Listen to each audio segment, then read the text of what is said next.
Okay, good morning. My name is Helen Christians, and I will be your MC today for the Humanists of Greater Portland. It's all wonderful to see. See you all. We've got lots of people here today, and that is good. You are at the meeting for the Humanists of Greater Portland, and I want to just briefly remind you of what humanism is. It's a progressive philosophy that, without supernaturalism, advocates living an ethical life based on science, reason, and free inquiry. Humanists act with social compassion to enhance the well-being and value of all people for the betterment of society. Today is Mother's Day, and that's one thing we all have in common. We're two things. We're all living with COVID-19, and we all had mothers. So I want to recognize Mother's Day, and that there's certainly all the mothers that are here at this gathering today, and also honor all the women who gave birth to this group of really wonderful humanists. And I hope your mother is still with you, but if she's not, I recognize her value in your life. Dorothy Canfield Fisher, who introduced the Montessori method to the United States in the early 1900s, wrote, and I quote, "Mother is a verb. It is something you do, not just who you are. And during this time of worldwide pandemic, it's my hope that we all behave and are treated with the kindness and patience and selflessness of a good mother." Bernd will be doing our reading this morning, and I welcome Bernd to unmute himself and do our reading. Thank you so much, Bernd, for doing that. So this is from Douglas Rushkoff's new book called Team Human, which was published last year. He's a prolific writer and thinker around technology and media criticism. And I thought this book is very relevant for humanists, since it does not only ring the warning bells about a future outlook of our current society status quo, but also prescribes encouraging changes within our power as humans. So don't worry, I'm not going to read the whole book, but the book is conveniently broken into 100 micro chapters, each of which takes about 1 minute to read. And I decided to read the first 99. No, just kidding. There's a segment called the introduction, and it has about 7 micro chapters, so it takes about 7 minutes. I timed it, but it's really worthwhile. So I want to read this to you. It stands on its own really well, and the book overall is very, very interesting. So let me pull up my screenshot here. So I will say the number of the micro chapter. So 1, autonomous technologies, runaway markets, and weaponized media seem to have overturned civil society, paralyzing our ability to think constructively, connect meaningfully, or act purposefully. It feels as if civilization itself were on the brink, and that we lack the collective willpower and coordination necessary to address issues of vital importance to the very survival of our species. It does not have to be this way. 2, everyone is asking how we got here, as if this were a random slide toward collective incoherence and disempowerment. It is not. There is a reason for our current predicament, an anti-human agenda embedded in our technology, our markets, and our major cultural institutions, from education and religion to civics and media. It has turned them from forces for human connection and expression into ones of isolation and repression. By unearthing this agenda, we render ourselves capable of transcending its paralyzing effects, reconnecting to one another, and remaking society toward human ends rather than the end of humans. 3, the first step toward reversing our predicament is to recognize that being human is a team sport. We cannot be fully human alone. Anything that brings us together fosters our humanity. Likewise, anything that separates us makes us less human and less able to exercise our individual or collective will. We use our social connections to orient ourselves, to ensure mutual survival, and to derive meaning and purpose. This is not merely a quaint notion, but our biological legacy. People who are disconnected from the organizations or communities they serve often wither without them. We sometimes connect with one another in order to achieve some common goal, such as finding food or evading prey, but we also commune and communicate for their own sake, because we gain strength, pleasure, and purpose as we develop rapport. Are you there? Yes, I hear you. You are not alone. 4, we have amplified and extended our natural ability to connect by inventing various forms of media. Even a one-way medium such as a book, creates a new intimacy as it lets us see the world through another person's eyes. Television enables us to bear witness to what is happening to people across the globe and to do so en masse.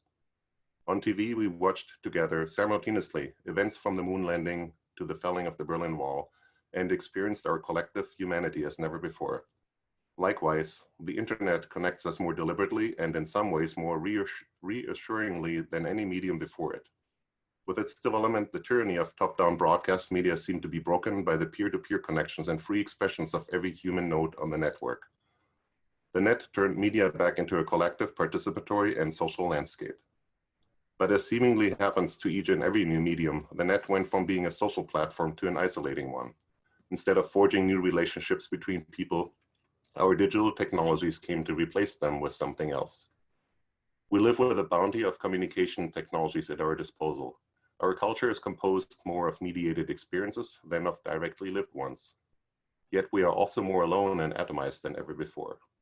Our most advanced technologies are not enhancing our connectivity, but thwarting it. They are replacing and devaluing our humanity and, in many different ways, undermining our respect for one another and ourselves. Sadly, this has been by design, but that's also why it can be reversed. 5.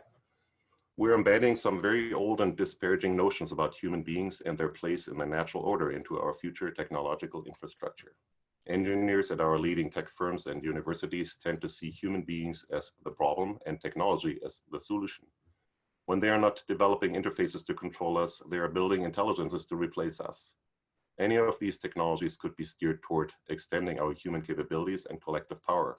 Instead, they are deployed in concert with the demands of a marketplace, political sphere, and power structure that depend on human isolation and predictability in order to operate. Social control is based on thwarting social contact and exploiting the resulting disorientation and despair. Human beings evolved by gaining the capacity to forge greater numbers of social connections. The development of our brain, language, text, electronic media, and digital networks were all driven by our need for higher levels of social organization. The net,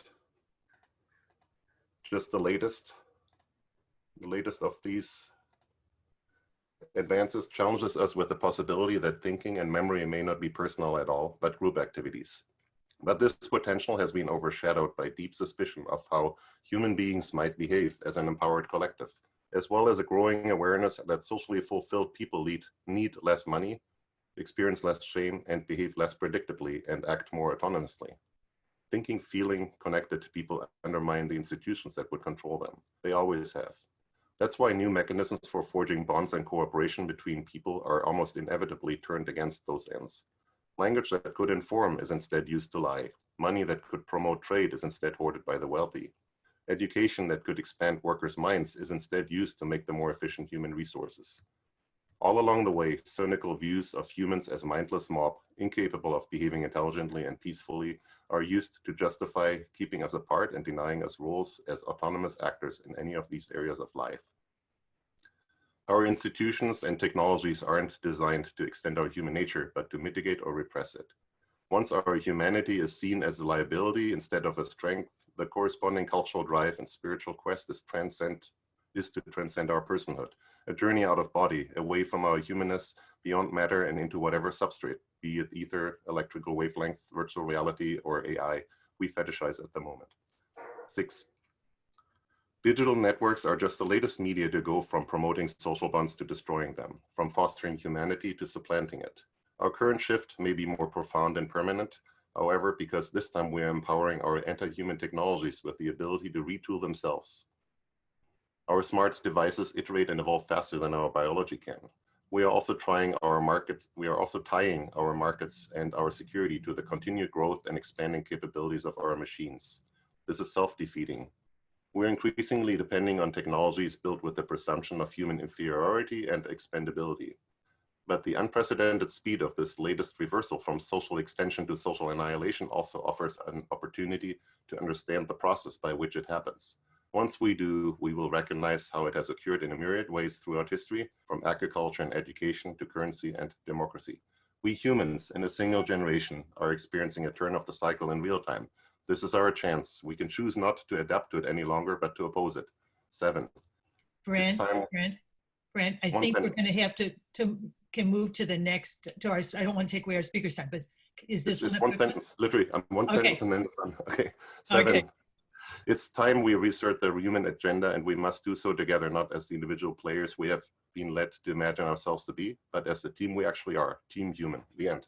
Oh, thank you. I'm sorry I interrupted, but that was very well done. Thank you so much. And I think as we become more connected to the internet through meetings like this, we've got to keep the things that you just said in mind. Thank you so much.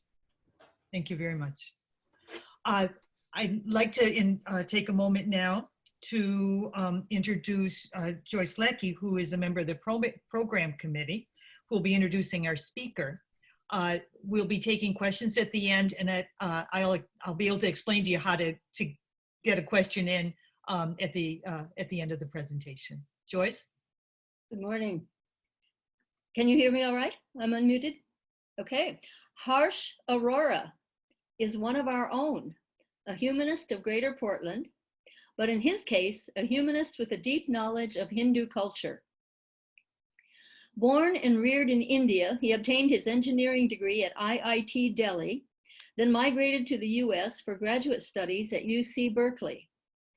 He was managing director at HSBC Bank before retiring. During the last 10 years, he has written, directed, and acted in several plays based on Indian history and mythology. He frequently lectures on Hinduism and Indian culture at schools, universities, churches, and other institutions. Mr. Arora has written 3 books. The first, Hindi, Undesired Duty, and Mahalila, a book of plays in Hindi. A marathon runner, Harsh is married and the father of 2 sons, a nephrologist in Seattle and a political science professor at Wellesley College in Massachusetts. According to Harsh, Hindu culture, or dharm, or right way of living, are eternal, will always exist with or without gods and divinity. To give him the opportunity to explain that statement, we welcome Harsh Arora. Can you see the screen and you can hear me? Yes. Thank you, Joyce, for those kind words. I want to tell you up front that I didn't go to any seminary or any school to learn about religion or Hinduism. All I needed to learn, I could learn from my parents. On the left, you can see my mother believed in idol worship, and she had an alcove like this, you see on the left side, and she spent about an hour every day, all the time I knew her. My father didn't believe in idol worship. He believed in fire worship. In some areas, the two will be considered so different that they'll be fighting, but my parents lived for, I think they were married for 63 years before my father passed away. And as an innocent, young boy, it made me think that if one of them is right, then other one has to be wrong, and vice versa. So with that thought, my education, my education on religion started. I started thinking about Hinduism, reading books, not only about Hinduism, but other cultures also. And for Hinduism, what came out to me basically was 3 recurring themes in the Indian history as I learned about it. One was there was a diverse expression all along for centuries and millennia. There were multiple ideologies, and the stress was more on seeking rather than faith or believing. With that, I'm going to just go a little bit theoretical up front, put together a groundwork, just to differentiate between what the religion is, the Western concept of religion, where the adherents are brought together with belief or some rituals, etc. In Hindu religion or Hindu culture, we call it dharm. Dharm is the word that we use, which, as I studied it all along, it's changed its meaning, but mostly the meaning meant was it is a balance between free will of an individual and his responsibility to the society. And if I can give an example, it's like, I have a free will. I have a car, I can drive anywhere I want. But to be responsible to the society, I must drive on the right side and stop when there's a stop sign there, or a red light, and wait for the green light to come on.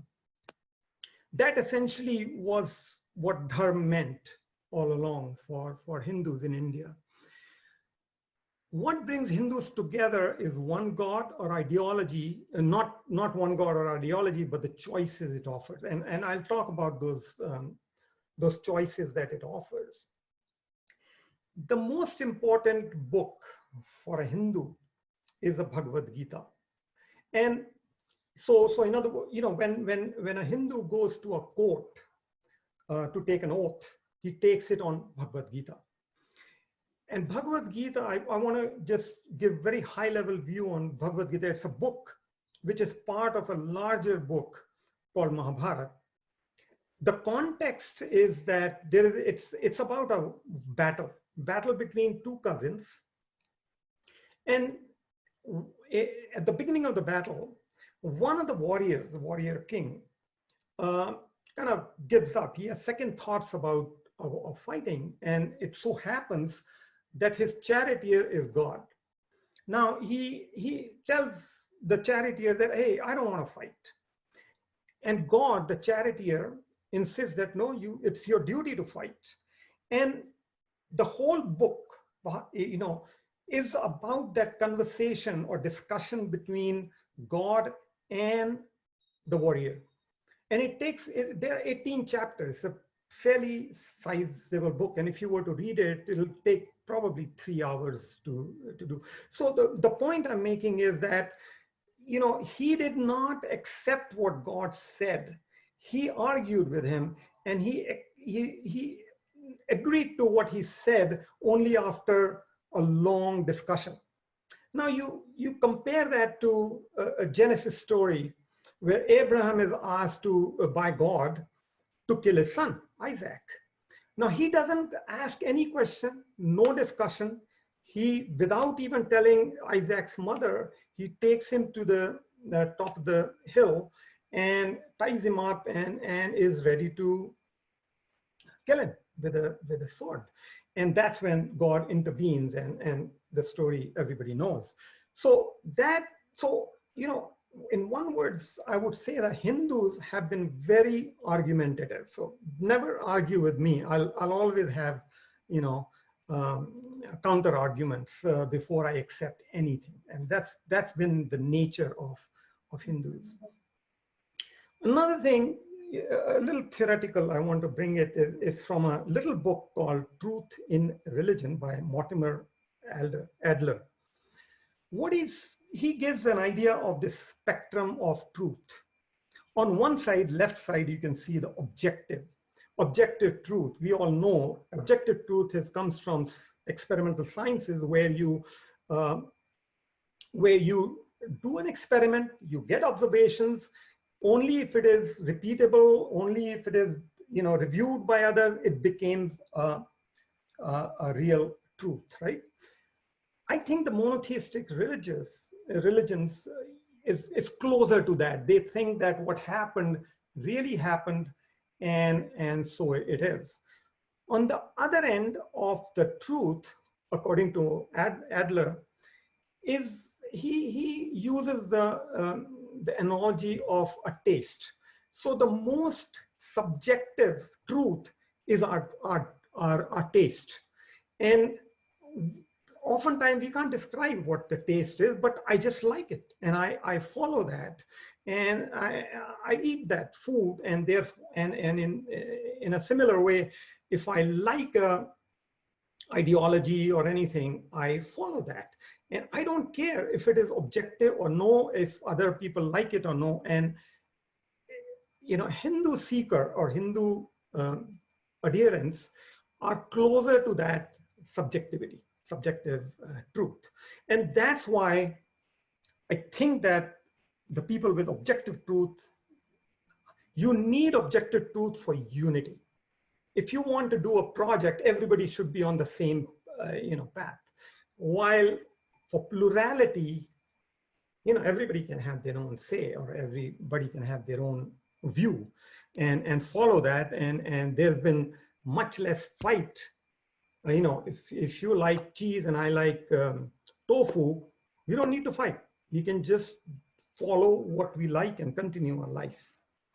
So with that background, I want to just compare very high level, compare between, so on the left side, you see Abrahamic religions, all monotheistic, and all of them originated in desert, Middle East. And on the right is dharmic. The dharm is the word we use in India. And so I call it dharmic religions. And these four religions, Hindu, Buddhism, Jain, and Sikhism, all originated in India. And there's a very high level difference between the two sides, as the desert has, low resources, and to get high resources, what people have to come together, unify, and to grab as much resources they can. And therefore, I think monotheistic religions came about. In India, India has very fertile land. I call it a forest. There was a lot of food to eat. So there was never that contention or need for unity to get any resources, and therefore the pluralistic society prevailed. Then we all know, Abrahamic religion are based on a revelation, but dharmic religions are more about realization, and mostly I'll talk about self-realization. The Abrahamic religion, there's a linear time, you come from origin to judgment day. In dharmic religions, there is a cyclical time, and reincarnation is the predominant belief. Abrahamic is based on history. One thing happened, and the religion evolved from there. And on the dharmic side, they call it eternal. It's always been there. It'll always be there, and we'll talk about that as I proceed. In Abrahamic religion, some people think it's they are the chosen people by the God.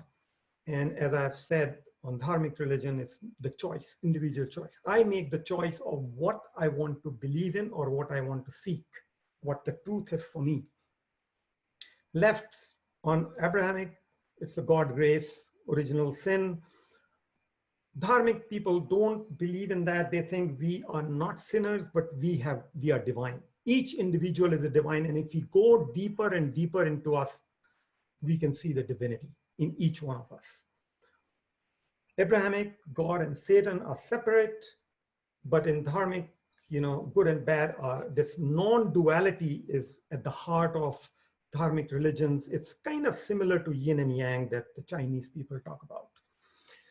On the Abrahamic side, it's more external orientation, and a lot of good work has been done, a lot of inventions, a lot of technical developments have been done in the West. But when you come to dharmic or India, I think they have done probably as much for inner engineering as the West has done for external engineering. In Abrahamic, we have a lot of, this word tolerance is used a lot, and with pride, and I'll talk about that a little bit more. But on the dharmic side, it's more mutual acceptance, and I'll define the two. So the point I'm making here is that the monotheistic, most religions can be monotheistic, but we live in a pluralistic society. So I think the world can learn a lot from Hindu culture, how to live in a pluralistic society that we do now. So here's a map of India. And it's actually a map of India, a 1,000-year-old map. So just Hindu name have more of a geographic identity. All the way on the left of the map, there is a river called Sindhu, if you can see the word Sindhu there. At the time, this is a few thousand years ago, this is the mark between Persia on the left or the west, and India on the right. And at that time, there was Zoroastrian religion on the left, in the Persia. And they have a defined life. They have Ahura Mazda, one god, and they followed similar rituals and all that. But they found that the people on the right side of the river, you don't know what they do. Everybody has different way of thinking about truth and all that. And they didn't know what to call them, and Indians didn't know what to call themselves. So they started calling them by, Sindhu. They call them, oh, these are the Sindhus who live, and they pronounce S as H, and therefore the word Hindu came. I mean, the word Hindu is not mentioned in any Hindu scripture.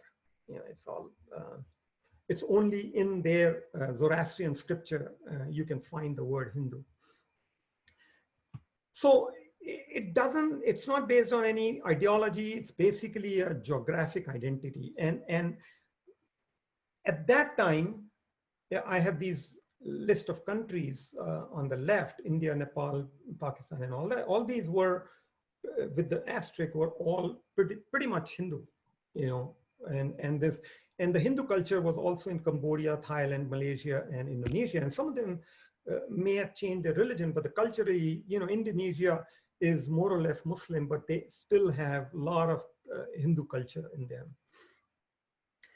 But overall, in 1200 years, about 40% of Hindus have converted.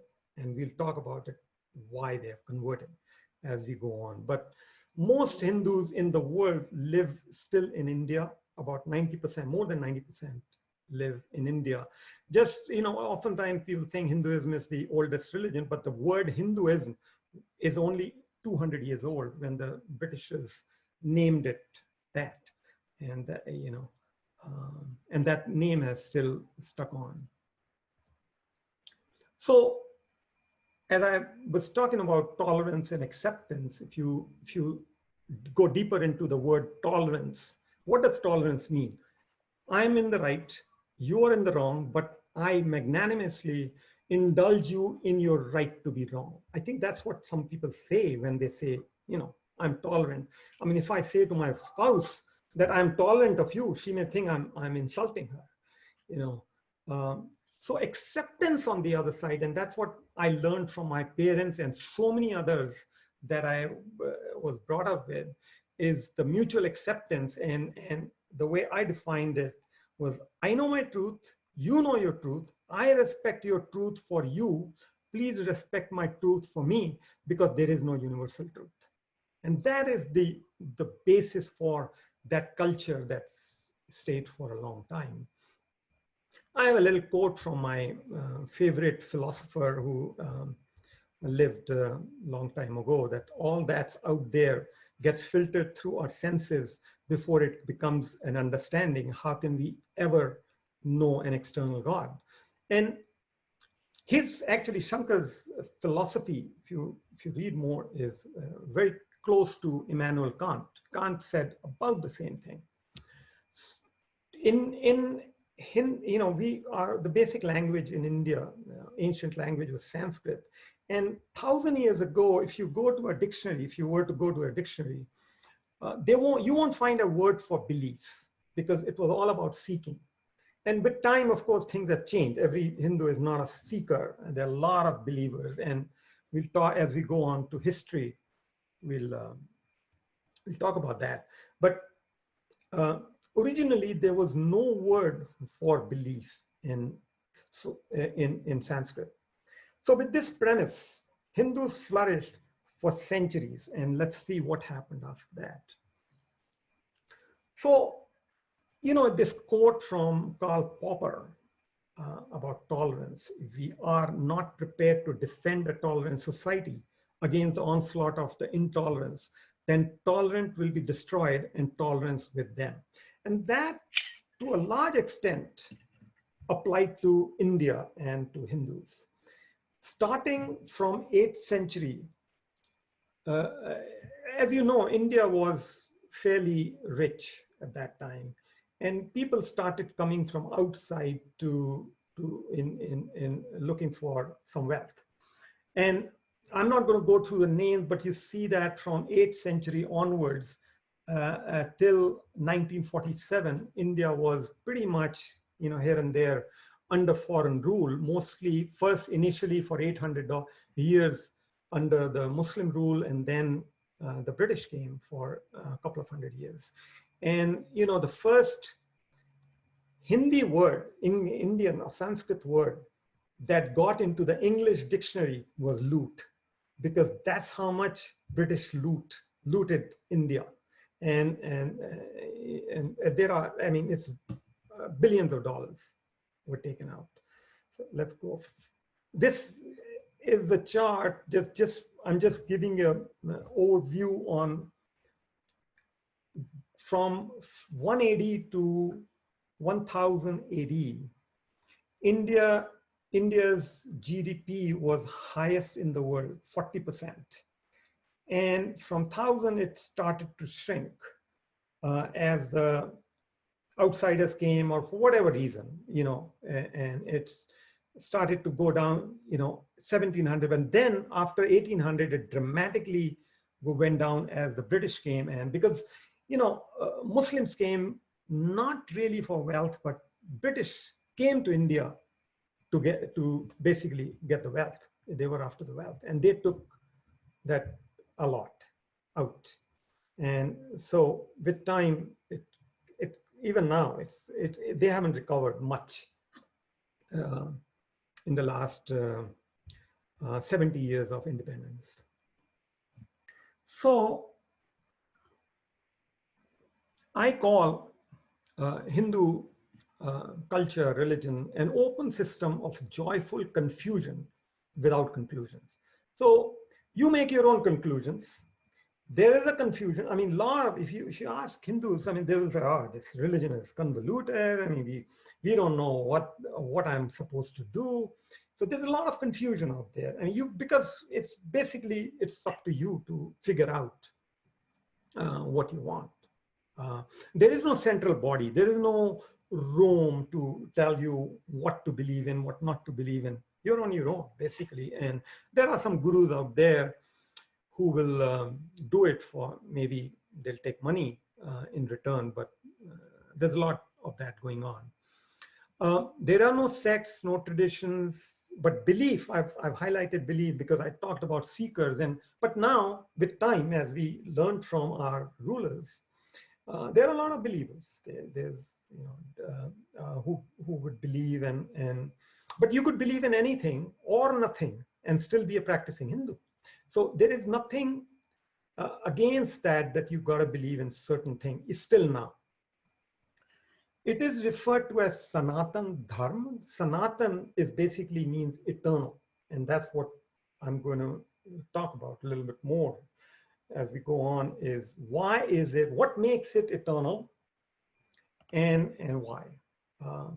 Now, one reason, Hinduism has also been going down, number of Hindus, as we see, 40% have converted out, mostly to Muslim religion, some to Buddhist religion. There is no concept there, because it's geographic identity. So if anybody can do anything, what's the point of, what does conversion mean? Nobody knew what conversion means. Lately, there is some people are trying to find a way to convert people into Hinduism, but pretty much it's almost negligible. Numbers are negligible. I don't know how many of you have read A Story of Civilization by Will Durant. It's a great book. In the very, it's I think 6 to 10 volumes. It's a very long, large book. He died in 1980, I think, and the first volume he has on India, and this quote is from him, and I'm going to read that.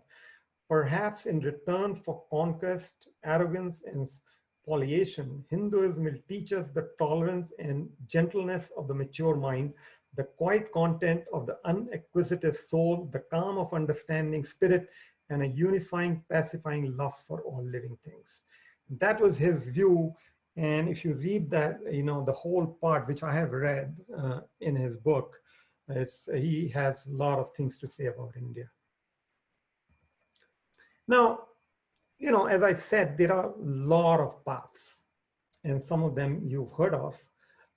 And an individual is free to take any path.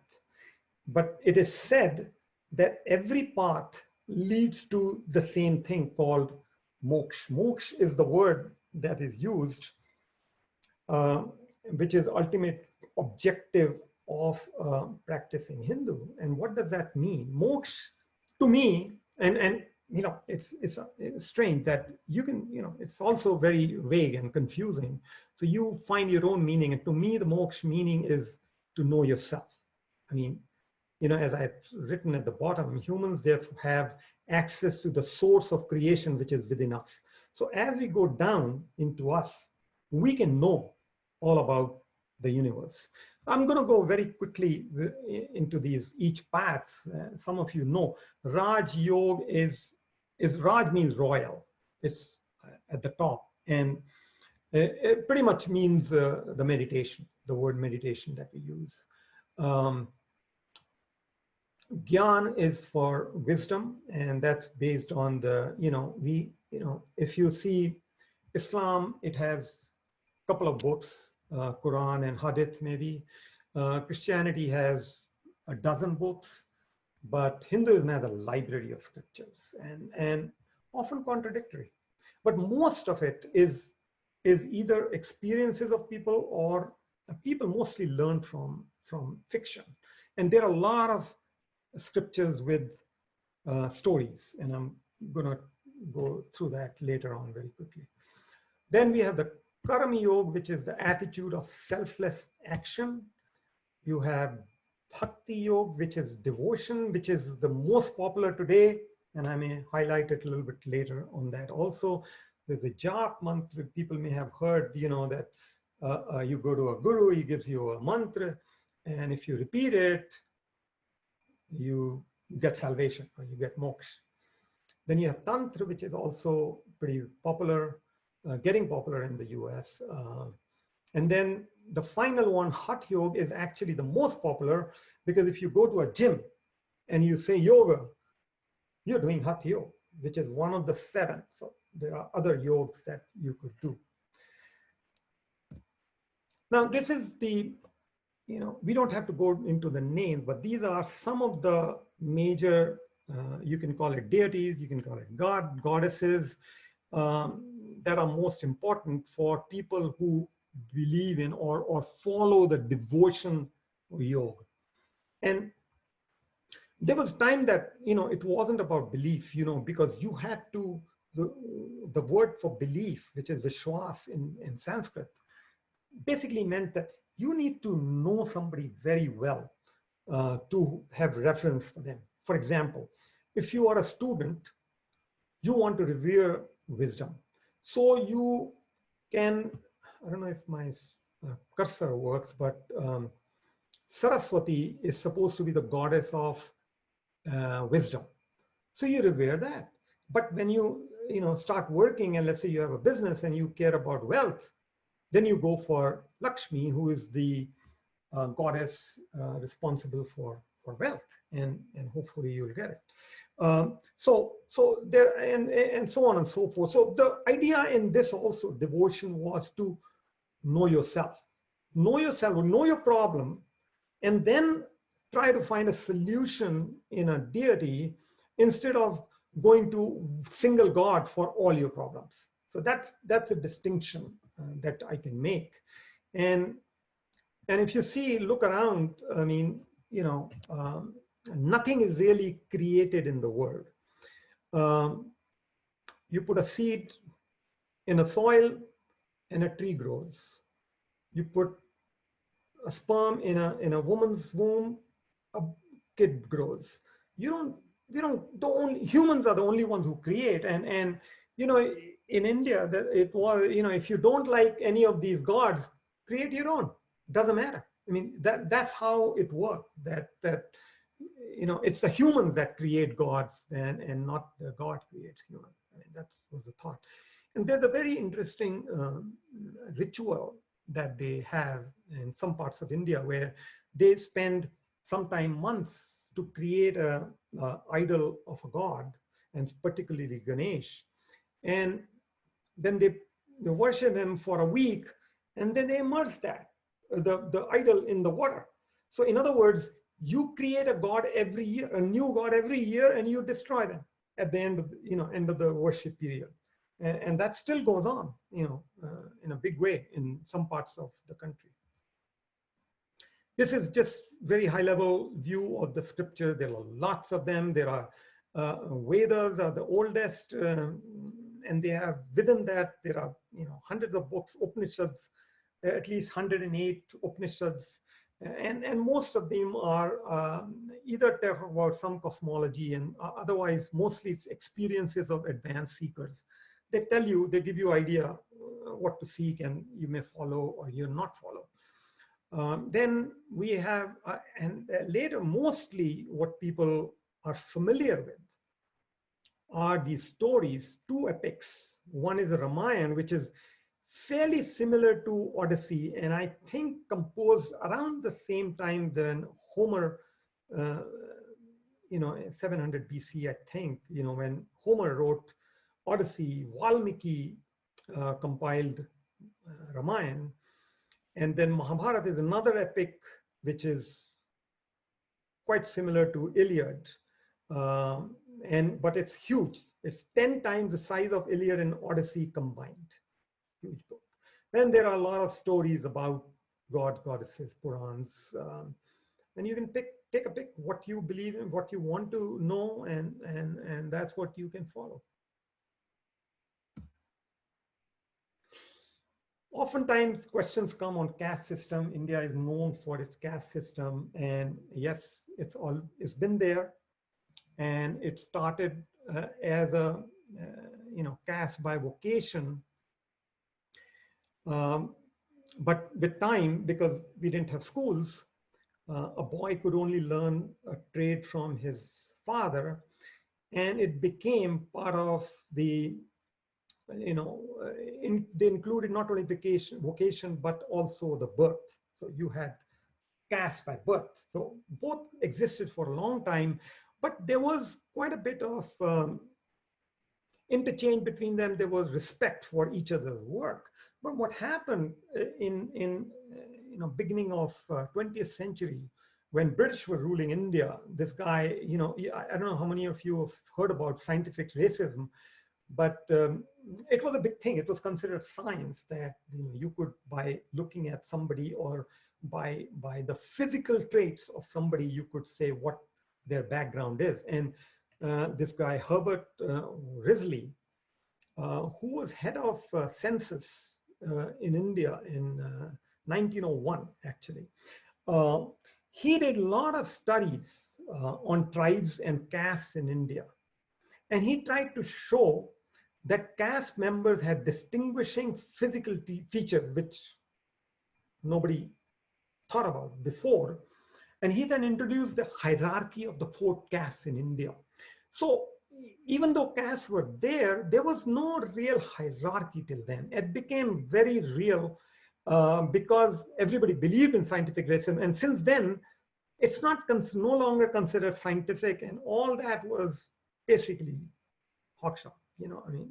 But native Indians, because British were ruling, they followed it, and still less educated and villagers follow the caste system. But overall, it is illegal in India to discriminate anybody based on caste. I hope that answers some of the questions on caste that people have. As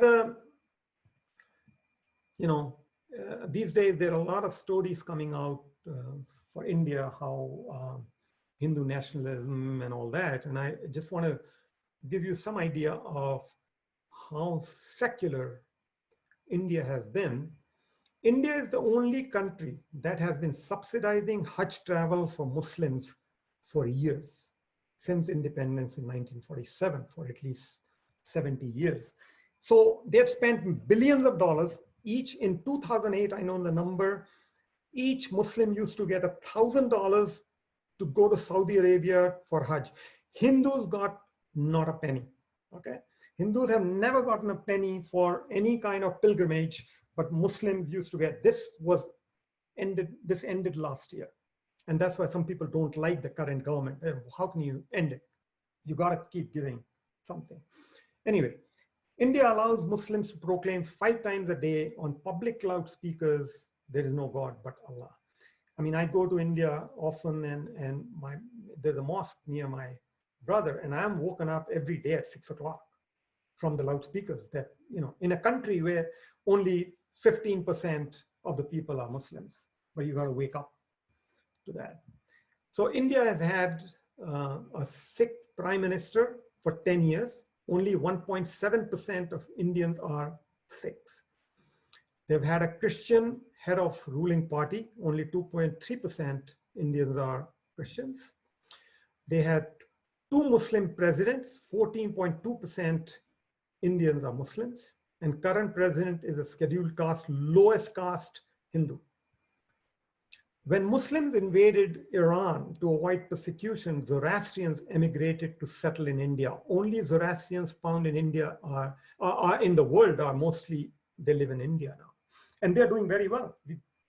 They came, I think about 1200 years ago, or maybe 1100 years ago, and they've lived happily. And if you see their per capita income, per capita education is highest in India.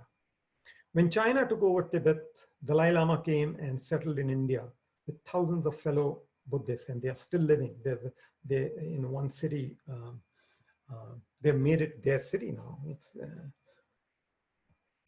Very quickly, I'll go through just to give you an idea. This is the largest Hindu temple in the world, in Cambodia. It's not in India. It's in Cambodia, and it's a Vishnu temple.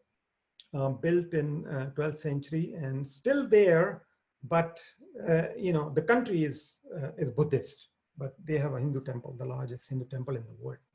This is the largest Hindu temple in India, in South India,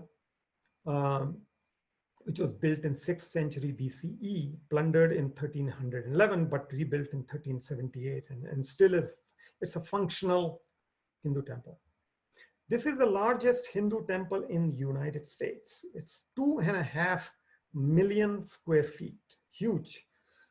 There are about 450 Hindu temples in India. This is the largest in New Jersey. I want to give you an idea of kind of temples. It gives more idea about the culture than the religion. This is a place called Khajuraho in middle India. There were about 70 such temples built 1,000 years ago. And what is very interesting, I found, is that, so this is, you can see it from a distance here, but when you go close, look at the type of sculptures they have outside the temple. So it's almost, or it is actually X-rated. But people were allowed to put such sculptures outside the temples, and they still exist. There were 70 of them. When the Muslims came, they didn't like this at all, and they destroyed whatever they could see. Somehow 3 temples they couldn't reach because they were hidden somehow, and they survived. And now you have to pay money to go in there and see.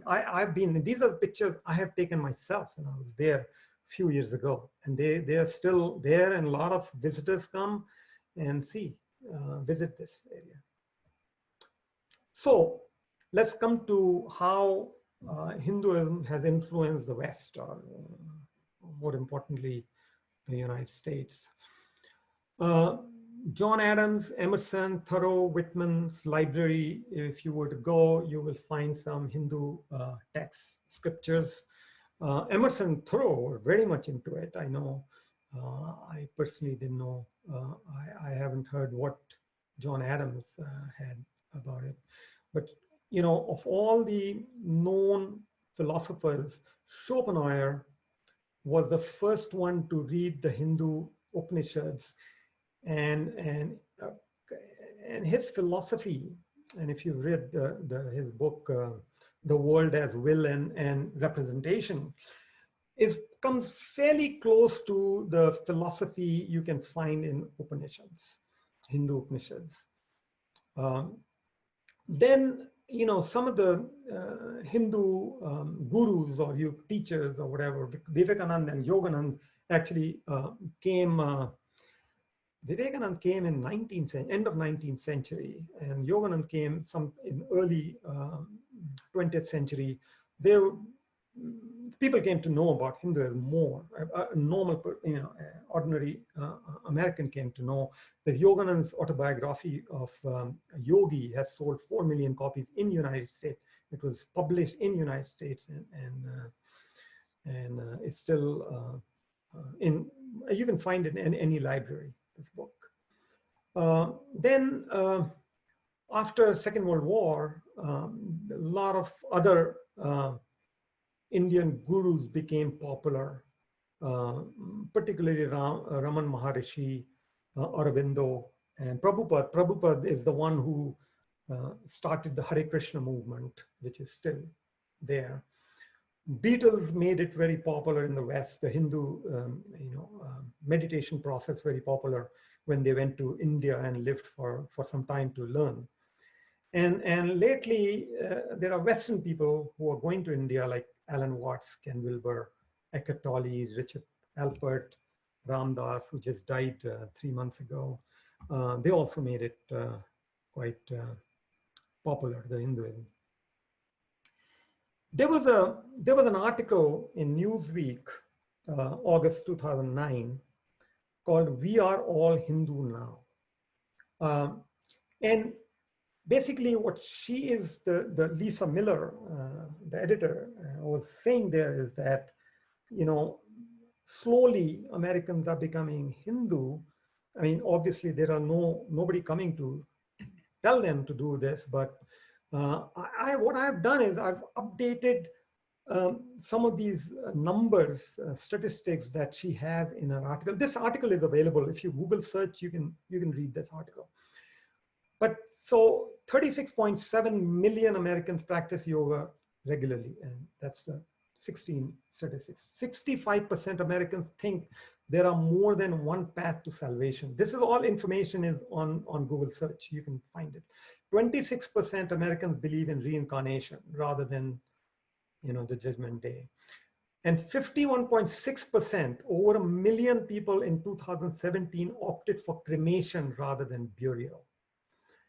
In UK, it has reached more than 75% Britons prefer cremation rather than burial. And 84% saw God as everywhere and everything, as opposed to someone somewhere, and karma has become a common word. So with this premise, Lisa Miller was saying, she was asking the question, are we all becoming Hindus? And you can answer that for yourself. Okay, now I come to the last slide here. So what's because one of the things I want to talk about, the civilization, the eternity of the civilization. And what is the civilization? To me, it's a shared way of life reached by a group of people after a long progressive journey with mutual understanding and dependency. Okay. Now, if you Google search, you find these, Aztec, Incas, Mayan, these are the ancient civilization. And in that, there is one Indus Valley civilization, which was at the border of Iran and India. And with time, they lived around a river, which when it dried up, they moved eastwards and they formed India. And that civilization is what the thought behind it, the ideology of that, and is still there. And so, there are different states, right? There are what, about 25 nations who call themselves Christian nations. There are at least 27 nations that call themselves Islamic. But India is more of a civilization state rather than either ethnic or religious. It's the only homeland for Indic community with a promise of equal treatment for all communities that live there. And that's been there for years. So my last sentence basically is that the qualities that make a civilization, or actually if humanity follows that, humanity eternal, is do not impose one thought on someone else. And that's been practiced in India for generations. Be comfortable with opposing viewpoints and seek personal truth rather than believe blind faith. So that's what I have. And I'm open for questions. You are. I wonder if you could relate your understanding of humanism to your understanding of Hinduism, and how are they compatible and supportive, and where might there be conflicts? I see a lot of similarities there. Where I think the differences are, if you are a humanist and if you try to impose humanism to other people who are not humanists, then you're not Hindu. As long as you don't impose that, you're closer to what a Hindu is, because everybody has a right to believe or follow the path. But as I defined dharm, I don't see much difference between Hinduism and humanism as I understand it. And I've been a member here and coming to Humanist of Greater Portland for years. I think I joined probably 15 years ago, and I was member for a long time. Then I got into other things, but I joined again. So I respect humanism as much as I respect Hinduism. I would call myself humanist Hindu, though. Thank you. Sure. Yeah, so a lot of the stories that you were talking about, the kind of origin teaching stories, involve war. And so I was wondering, if you respect other views completely in Hinduism, how would there be war? Good question. I mean, there are always conflicts, and at times, I mean, if you have to read the whole books. Why were there a conflict? So Ramayana, for example, Ram's wife was kidnapped, and he did it to get his wife back, and he had to go into a war to do that. And in the case of Mahabharata, and these are the two big stories, there also, it was a woman's honor that was taken away by one set of brothers, and to get that back, they had to fight. And so it had to be a very extreme conditions under which you have a war. Now, obviously, India and Pakistan have been fighting. India, I mean, there were conflicts within India even before the Muslims came, and that was more political. There were lots of small little kingdoms, and they used to have conflict with each other. One kingdom wanted to grow their area over others, or dominate the others, and that's been going on. But what I haven't found is that a fight because of somebody's belief or faith. Harsh, what accounts for the violence between the Muslim community and the rest of India, particularly Hindus, within India? I mean, it's a very large Muslim community, 150 million or something, I think, right? 200 million. 200 million. Yeah, and it's growing quite a bit. So, and that may take an hour of answer. Give me the Reader's Digest version. Yeah. So, my view is that, we've all raised kids, most of us have raised kids. And if you give, as long as you're giving to your kids, they're happy, okay? But the moment you take something, there's a problem, right? And it's a similar relationship between Hindus and Muslims in India. I'll give you some ideas of what the majority Hindus have given to Muslims after the independence, okay? Number one, Muslims have their own civil law. Everybody else has common laws like the world has, like secular laws, but they are permitted to have their own law. Only civil, not criminal. They didn't want criminal law because they didn't want hands cut if somebody is found to steal, right? Which is in Quran. Then, Muslim or actually all minorities in India can run their own education systems as well as their religious system on their own. Hindus cannot. Hindus, 18% of the donation, and this is, it's almost ridiculous when I talk about it, how stupid could Hindus be at that time? That 18% of donations or to Hindu major temples goes to the state. State manages all the Hindu temples. Muslims don't, okay?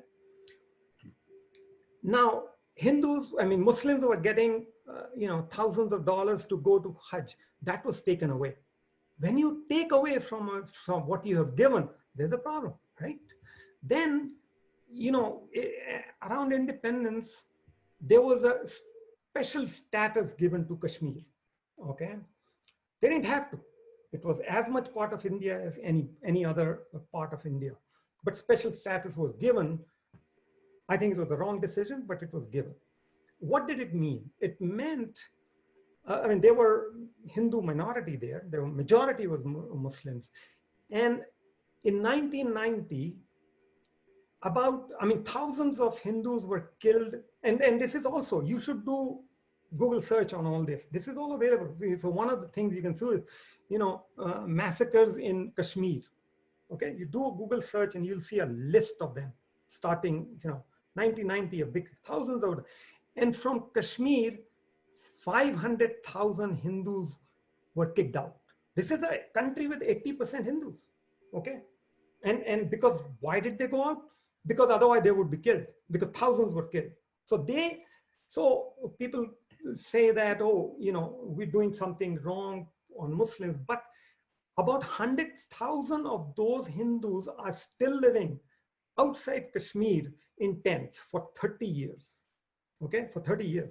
Because people had a lot of problem. Oh, how could you, because when the special status of Kashmir was taken away, and one of the ways they did it was they took away all the internet and all the different privileges for a few months, okay?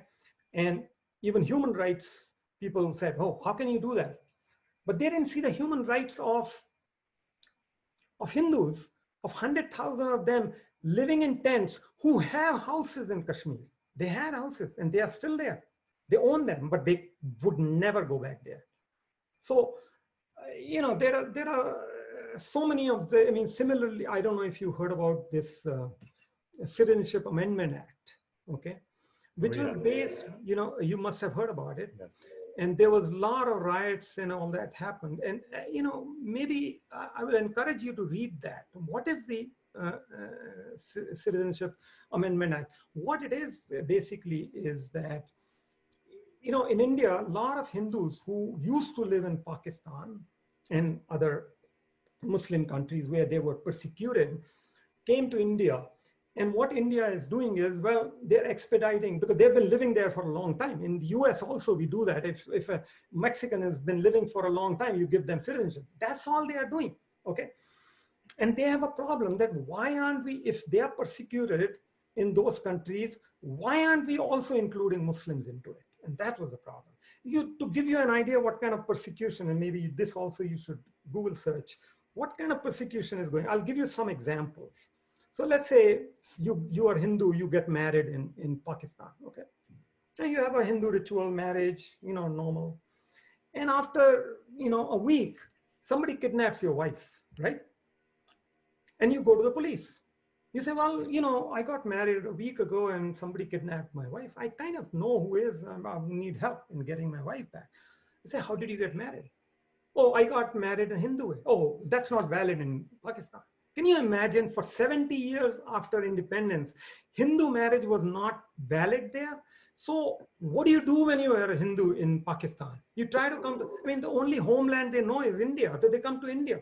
And India should not, so what they are saying is Pakistan, no problem, they can continue persecution, but India should also include Muslims to bring into India, give them citizenship. And that was there, so read about that, what the amendment is. It's a 3-letter and it's available online. But there were thousands of people who were against it. So there are a lot of such similar cases for which there have been conflict. There have been a lot of conflicts. I agree. In a way, I think, Harsh, you may have answered this or part of this before, but if I don't have a background in Hindu civilization, I'm not familiar with the literature, I'm not familiar with the customs, what if I just decided today, because I like these points of view, that I am Hindu? May I just declare that, or what would be missing? Well, a classic old Hindu, strict Hindu will say, yeah, unless you are born a Hindu, you can't be a Hindu. Okay. So there is no concept of real conversion, but some people do convert, like Hare Krishna people. They're mostly white guys, right? You see, and they call themselves Hindu.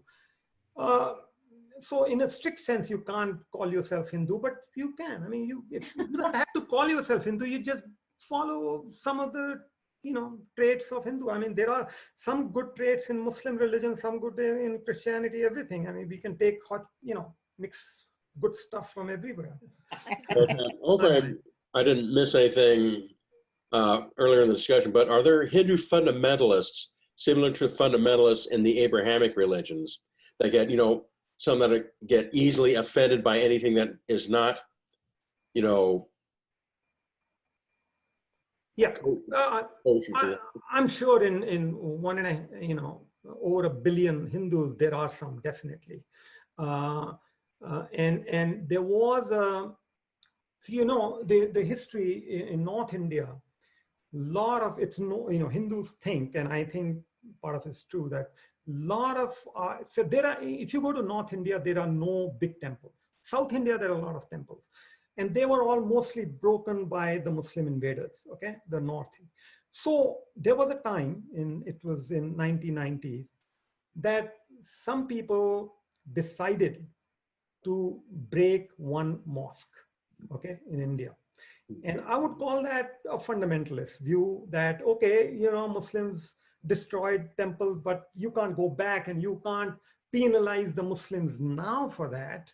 And I personally would be against that, but they went and actually broke that mosque, and that became a big thing. So I would call that a fundamentalist act to some extent, even though it was proven there archaeologically that under that mosque used to be a Hindu temple. Okay, that temple, that mosque was in the birthplace of Ram, the most important deity of Hindus. Okay, but still, I still think that they shouldn't have broken the mosque, but they did, and so there are definitely people who are fundamentalist. Thank you. You mentioned that Indonesia is part of the Hindu tradition, and I know that Indonesians also have a very large Muslim population. Are there the similar problems between Hindus and Muslims in Indonesia that we've been speaking about in India and Pakistan? Well, in Indonesia, most of the Hindus live in one island, Bali. And I'm not very familiar with that, but You know, if you see an Indonesian dollar or their currency, they have a icon of Ganesh. He is a very important Hindu god on it. Okay, even though I think 80% of the people, 80-90% are Muslims there. And their airline is called Garud, which is a Sanskrit word for a flying, bird. If you go to their Jakarta, in front of their main, parliament, they have I talked about Bhagavad Gita and this discussion between, warrior and God, that they have a huge sculpture of that right in front of their parliament, even though in that area, everybody is Muslim. So they have kept their Hindu culture. They play, I mentioned Ramayana. I mean, they play Ramayana. It's their version of Ramayana, but it's basically the similar story. But I don't know how much conflict there is. I really don't know. Okay, well, thank you so much, Harsh. I just, we're applauding here to you. It was a wonderful. Thank you very much for giving me this presentation opportunity. and a real, it gave me a lot to think about in that, that idea of tolerance and acceptance, and that acceptance is really different, and I look at my own attitudes when I walk by some, they're not wearing a mask, or they're not so, 6 feet apart. And yeah. Harsh, is there a difference in obligation between the Muslim community and Hindu community for like military service? No, there are Muslims are there in the army. There is no, it's not mandatory. So it's all voluntary admission into army. There are many Muslims in the army. Yeah. Okay. Thank you. Thank you.